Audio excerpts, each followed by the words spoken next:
அடிச்சிட்டாரு போலுங்க. அடிச்சிட்டானா? என்ன அடிச்சிட்டு இருக்கான்? கை வைக்கிறத கொண்டுறான் அவனை. உட்காருங்க, பேசாம இருங்க. சின்ன பையன் அடிச்சிருக்கான், காலில் அடிச்சிருக்கான். இப்படி விட திரும்ப அவன் அடிப்பான். அதெல்லாம் ஒண்ணும் இல்லைங்க. ஏற்கனவே வீட்டுல பிரச்சனை போட்டுருக்கு, டென்ஷன்ல அடிச்சிருப்பாரு. டென்ஷன் அந்த சவுத்த போய் முட்டிக்க வேண்டியதானே? அதுக்காக சின்ன பையன் அடிப்பானா? அவன் கொழுப்பெடுத்து போய் கடன் வாங்கி ஆபீஸ் போட்டான், அதெல்லாம் ஊத்தி போயிடுச்சு. அந்த கோத்தை இவன் காட்டியிருக்கான். அவனை கேட்டு வரணுமே.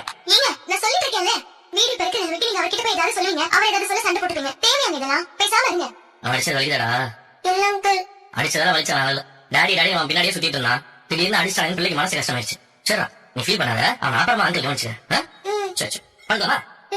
அவன் கேட்டதே யோசிச்சுட்டு இருப்பா. அவன் அறிவிட்டோம்பா, லூஸ் மாதிரி பேசிட்டு பாப்பா. இல்லடா, அவன் கேட்டதுலயே ஒண்ணும் தப்பு இல்ல. இதெல்லாம் முன்னாலேயே பேசி முடிச்சிருக்கணும். ஏன் தப்புதான்.